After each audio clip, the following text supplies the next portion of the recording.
Olá, você, seja bem-vindo. Hoje nós vamos fazer um estudo bíblico pela semana 27. Você está aí lendo os capítulos da Bíblia junto com a nossa igreja.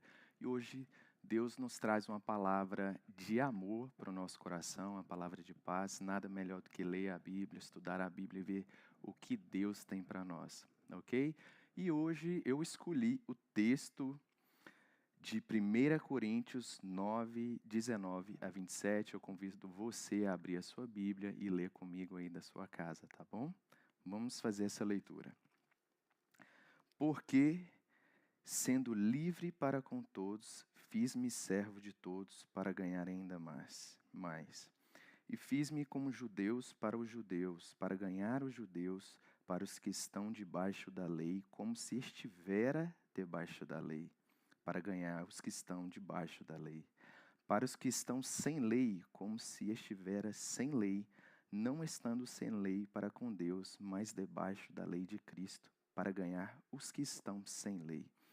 Fiz-me como fraco para os fracos, para ganhar os fracos.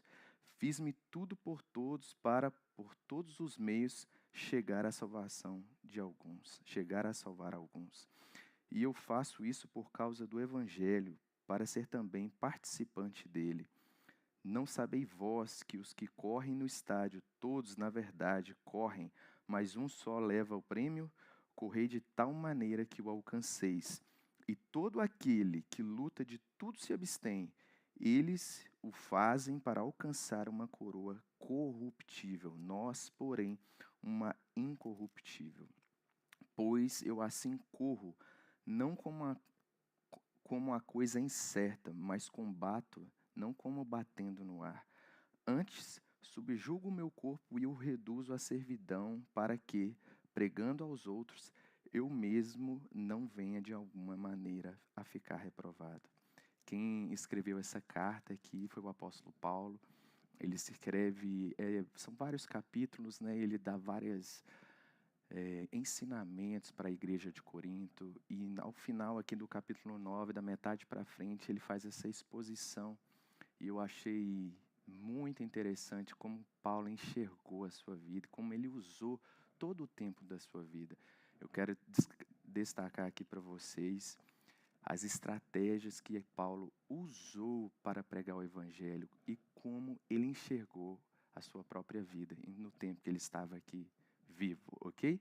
O primeiro, vamos ler aqui de novo, então, capítulo 9, a gente leu do 1 Coríntios, capítulo 9, do 19 ao 27, nós vamos ler aqui o versículo 19 agora. Porque, sendo livre para com todos, fiz-me servo de todos para ganhar ainda mais. Paulo aqui, ele usa o serviço, o ato de servir para alcançar as pessoas. Nós temos o maior exemplo de todos, Jesus Cristo, né? Fala, aquele que quer ser o maior, que seja o menor. Há um segredo no serviço. O ato de servir, quando você serve uma pessoa, você tem uma chave aí na sua mão, você não percebe, mas quando você serve uma pessoa,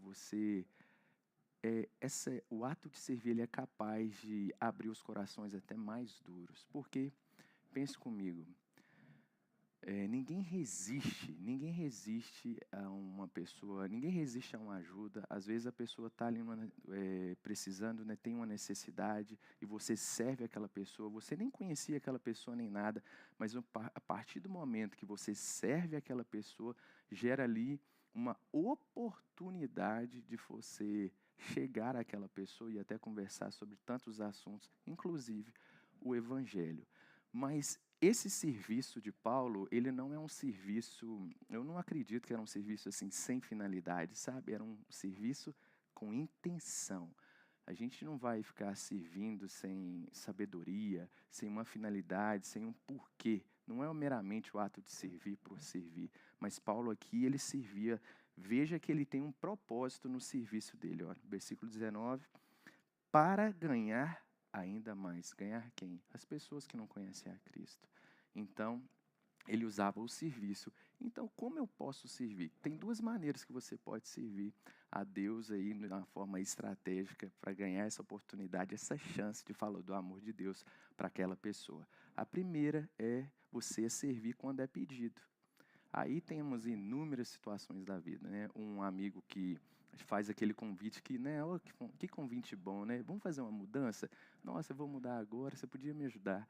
Ninguém quer, né? Nossa, fazer uma mudança. Eu tenho um amigo aqui na igreja que eu até combinei com ele. Rapaz, quando eu vejo a sua mensagem, eu já sei, vai vir coisa aí, vai vir uma mudança, ajudar alguém.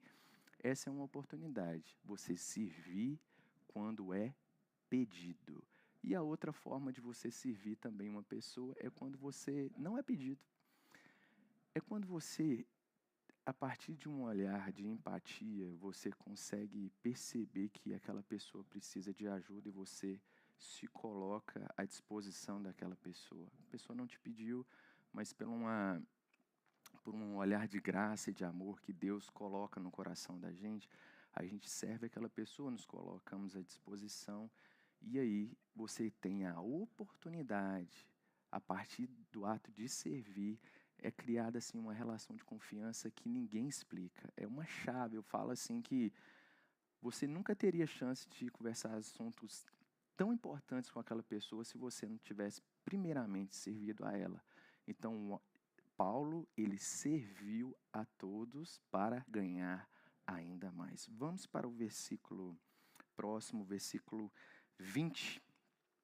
Diz assim: E fiz-me como judeus para os judeus, para ganhar os judeus, para os que estão debaixo da lei, como se estivera debaixo da lei, para ganhar os que estão debaixo da lei.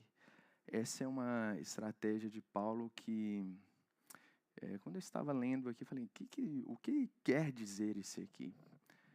Paulo se fez moralmente aceitável pelos judeus da época, para que depois de aprovado por eles, ele tivesse a chance de pregar o evangelho da graça, o evangelho de Cristo, para aquela determinada classe que eram os judeus da época.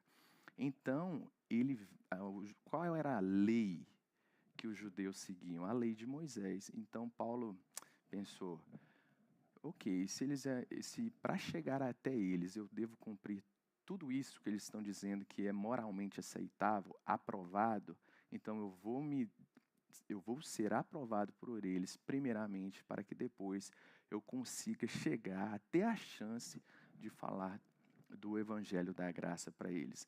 Mesmo que Paulo não era obrigado, ele não era obrigado a seguir as leis morais dos judeus na época, mas ele se coloca nessa posição, ele se coloca nessa posição que não era necessária para falar do amor e a graça de Jesus para aquela determinada classe. Aí eu estava pensando como a gente não está inserido naquela classe dos judeus, não estamos nos tempos de Paulo, né? Estamos aqui nos Estados Unidos. E como isso aplicaria à minha vida hoje? Nós vivemos numa determinada sociedade que há certas condutas que são aprovadas por eles, que dizem, nossa, essa pessoa é uma pessoa aprovada. E eu penso que, será que, usando da mesma estratégia de Paulo, nós conseguiríamos primeiro ser aprovados pela sociedade atual, a que a gente vive, as pessoas que nos conhecem, para que depois a gente tenha a chance de pregar o evangelho? Eu até anotei aqui, esse é para mim um dos maiores desafios nossos hoje, como é tão difícil, porque vamos falar assim das leis morais, as leis humanas, você comprar uma coisa e pagar, você se você é um empregador, você tratar bem seus funcionários. Se você é um funcionário, você respeitar o seu empregador, seu patrão, mesmo que ele não estiver lá vendo você trabalhar. Se você está estudando, não colar na escola. Se você, em qualquer esfera da vida, hoje a sociedade espera de nós condutas aprovadas. Não condutas religiosas, mas condutas da vida humana normal mesmo. Você dirigir aí dentro do speed limit, né, dentro do limite de velocidade, você se comportar como uma pessoa aprovada por aquela sociedade. E como tem sido difícil a gente dar o nosso testemunho nesse lugar. Então, todas as áreas da vida, nos nossos relacionamentos, as pessoas estão nos assistindo, elas querem ver qual comportamento que a gente tem. Será que na hora de vender um carro, né, nosso carro ali já teve uma batidinha, né? Mas eu não vou falar que esse carro foi batido, não. Mas como assim? Será que é essa a conduta que as pessoas esperam de nós? Primeiramente, elas nem sabem se a gente é cristão ou não, acredita em Deus ou não. Essa é uma conduta normal, que deveria ser o nosso comportamento normal na sociedade, mas não é assim. Então a gente, olha só que difícil, né? Nos fazermos aceitáveis, aprovados pela sociedade que a gente vive hoje, para que assim podemos ter a chance de falar do evangelho para aquela pessoa.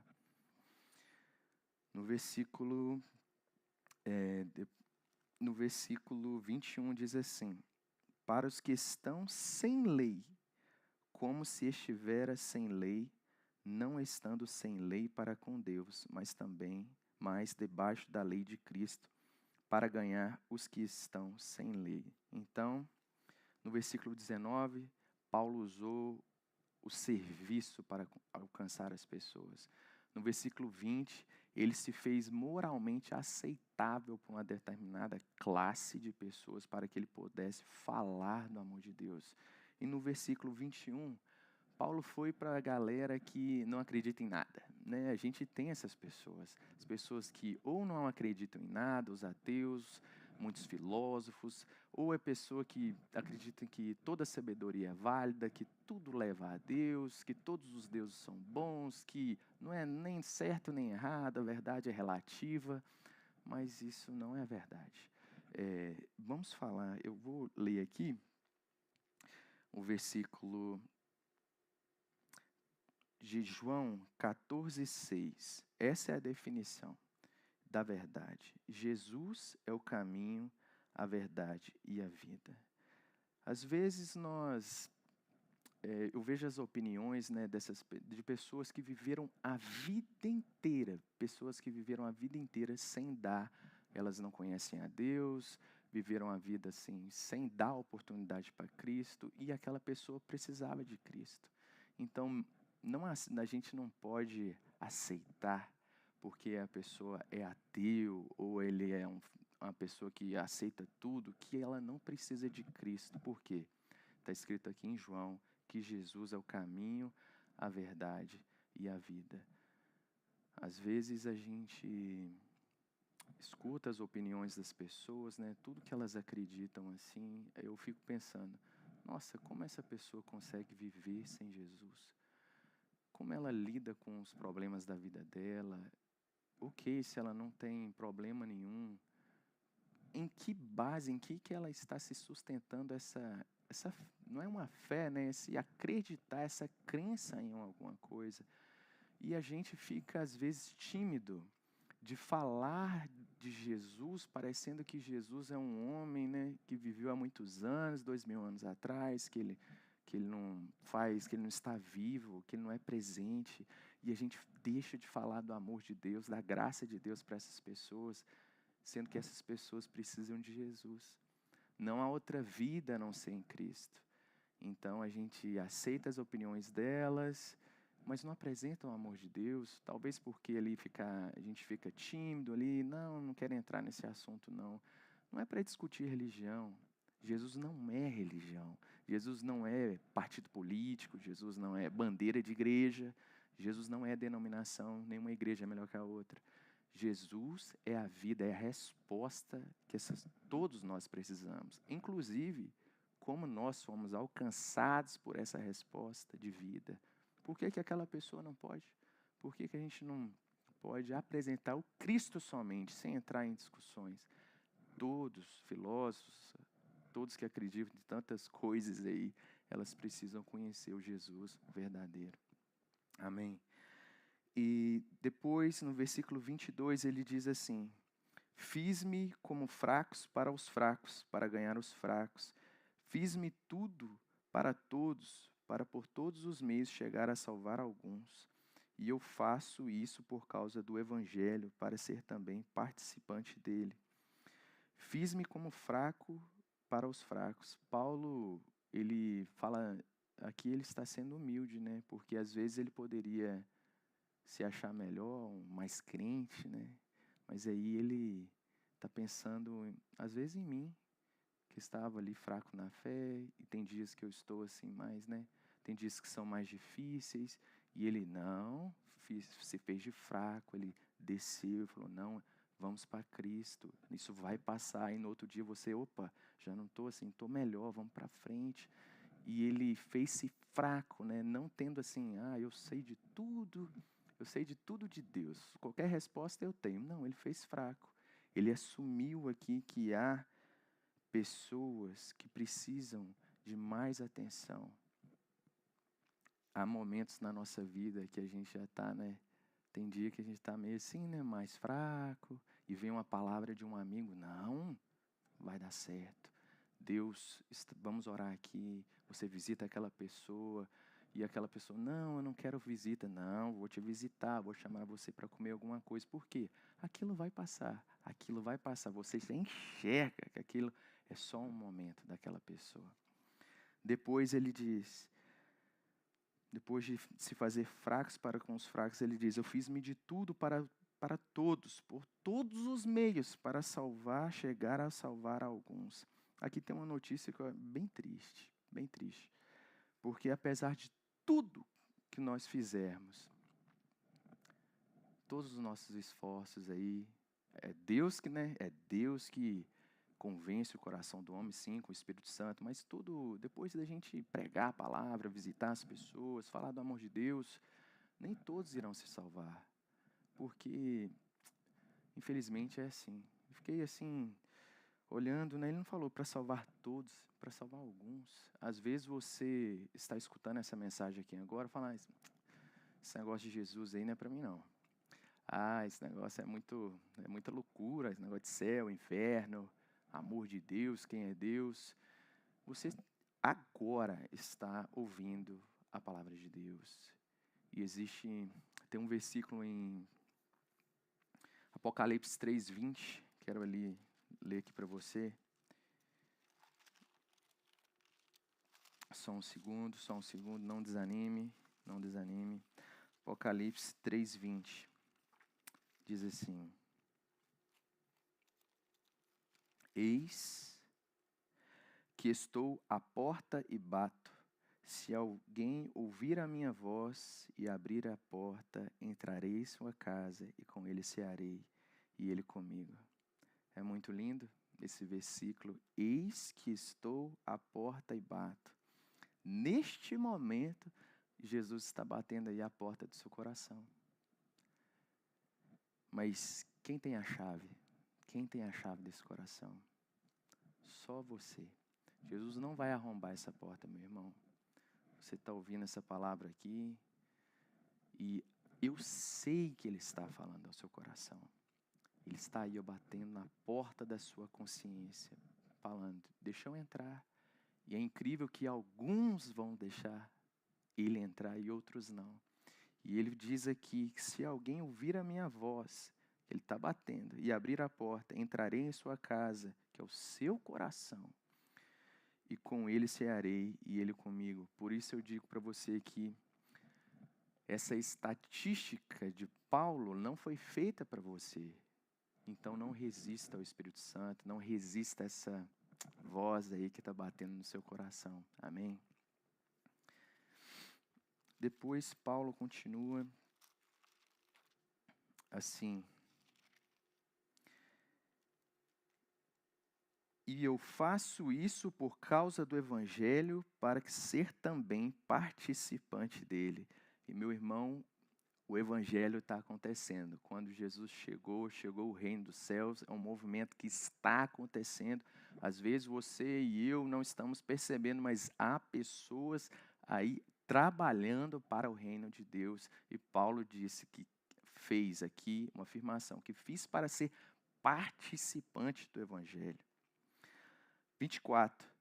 Não sabeis vós que os que correm no estádio, todos, na verdade, correm, mas um só leva o prêmio? Correi de tal maneira que o alcanceis. E todo aquele que luta de tudo se abstém. Eles o fazem para alcançar uma coroa corruptível, nós, porém, uma coroa incorruptível. Paulo diz aqui, olha como ele enxerga a vida dele, correndo, que ele corre no estádio, como alguém que quer alcançar o prêmio, como se fosse uma corrida, né, uma maratona. A gente vê aí tantos, né, os esportistas, né, eles se preparam aí 4 anos para as Olimpíadas, se preparam, para na hora daqueles 100 metros, menos de 10 segundos, se for o Usain Bolt, né, muito rápido, até hoje o homem mais rápido da história, e ele vai, e ele corre tudo que ele quer alcançar, é aquele prêmio, é o primeiro lugar. Mas tem uma boa notícia aqui dessa corrida. Na corrida de Deus, todos nós podemos alcançar esse prêmio. Esse prêmio não é só para alguns, ou os mais favorecidos. Porque eu nasci numa família favorecida. Não. Eu nasci esquecido, marginalizado pela sociedade. Também não é só para você. O prêmio é para todo aquele que quer. Todo aquele que quer. E qual que é o prêmio que Deus tem para nós? Uma coroa incorruptível. Coroa, o maior símbolo de honra que alguém pode receber. É essa mesmo que o Senhor tem para você. Amém? E depois de uma coroa incorruptível, pois eu assim corro, não como a coisa incerta, assim combato, não como batendo no ar. Quando a gente vai vivendo a vida, né, vai ficando mais velho, e a gente vai percebendo que a nossa vida sem Deus, ela é como se fosse uma pessoa mesmo que bate no ar, né? Bater no ar é não acertar em nada, não faz efeito. A gente faz planos e planos na nossa vida, a gente é assim. Vou fazer uma faculdade, quando eu fizer a faculdade eu vou estar feliz. Não, mas agora eu tenho que estudar para um concurso. Quando eu passar no concurso eu vou estar feliz. Não, depois que eu tiver o concurso eu tenho que casar e ter filhos. Aí eu caso, ter filhos, nossa, mas ainda está faltando alguma coisa. Eu tenho que ter uma empresa de muito sucesso, com muito funcionário, milhões de reais por ano. Aí, né, dólares, né? Não, ainda não estou, não, eu tenho que ir, não, tem que chegar mais um pouquinho. Não, eu quero viver só de renda, eu quero chegar num patamar que eu não vou trabalhar mais. E a gente vai vivendo a vida, e vai vivendo a vida, como se fosse alguém que batesse no ar. Porque quando a gente olha para as nossas coisas, sem Deus, os nossos planos que não são os planos de Deus, a gente percebe que a gente deu só soco no ar a vida toda. E a vida está passando, e soco no ar que vai, e sem resultado. Vou ler aqui a palavra em 1 Coríntios 7, 29 e 31. Paulo fala sobre isso, inclusive é um texto dentro do circuito bíblico da semana. Ele fala assim: isto, porém, vos digo, irmãos, que o tempo se abrevia. O que resta é que também os que têm mulheres sejam como se não as tivessem. O bem casado, a vida está boa, mas viva como não estivesse assim.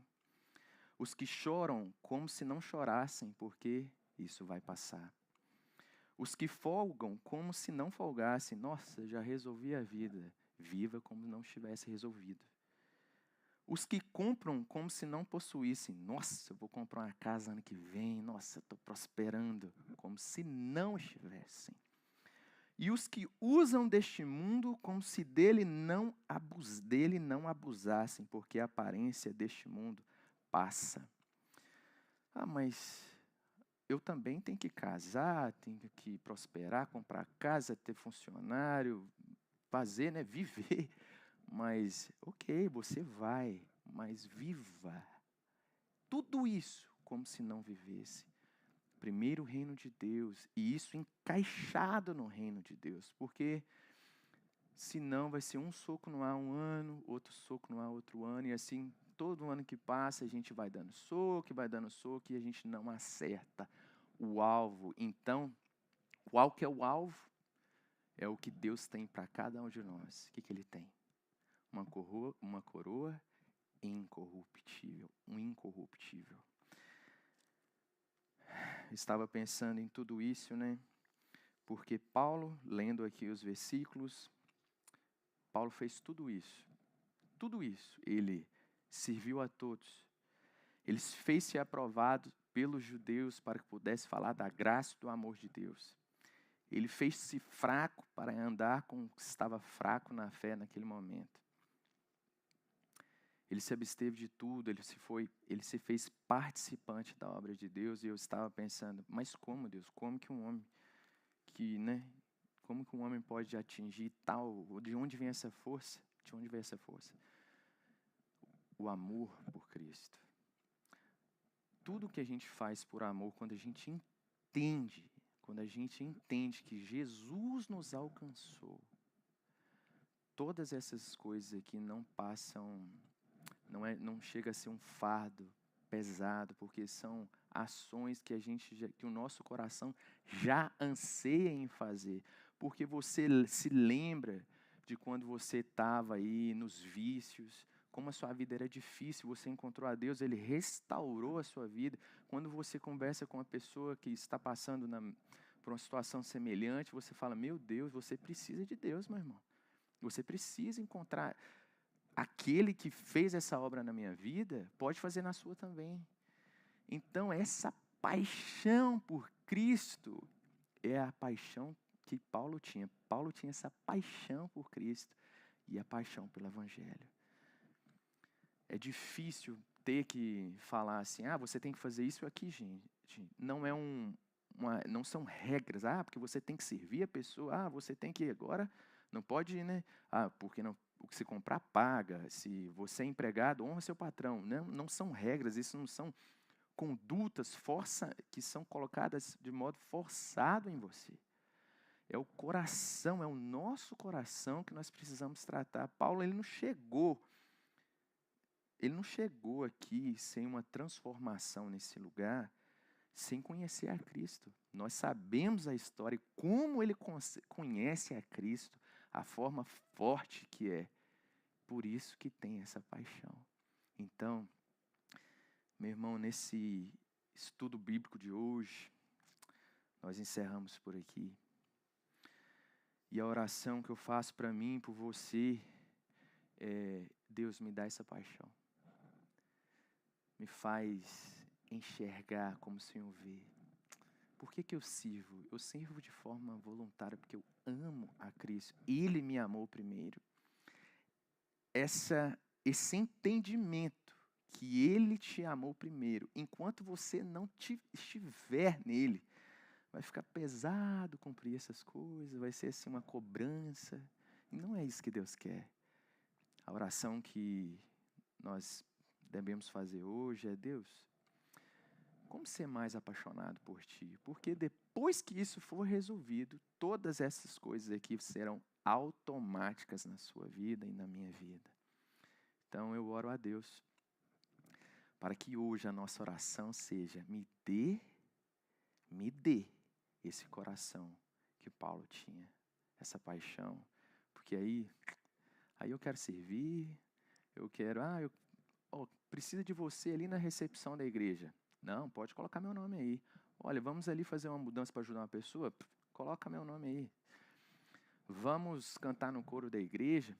Coloca meu nome aí. Olha, surgiu uma emergência aqui, você podia levar um amigo meu lá no hospital e tudo? Não, pode contar comigo. Olha como que seu coração é outro. Você quer abençoar as pessoas, você quer mostrar o amor de Cristo. Esse é o meu desejo para a nossa igreja, para você.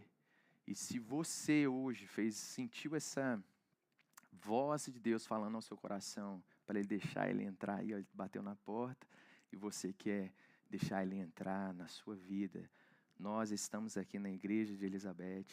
Se você mora aqui perto da nossa igreja, você pode nos visitar. No culto de domingo, 9, eu tenho um culto das 9 e o culto das 11. Mas se você está nos assistindo de outro local do Brasil, outro estado, longe daqui, procure uma igreja local. Procure a Deus, procure as pessoas que estão buscando a Deus. E eu tenho certeza que a sua vida vai ser transformada. Amém? Muito obrigado, ficam com Deus.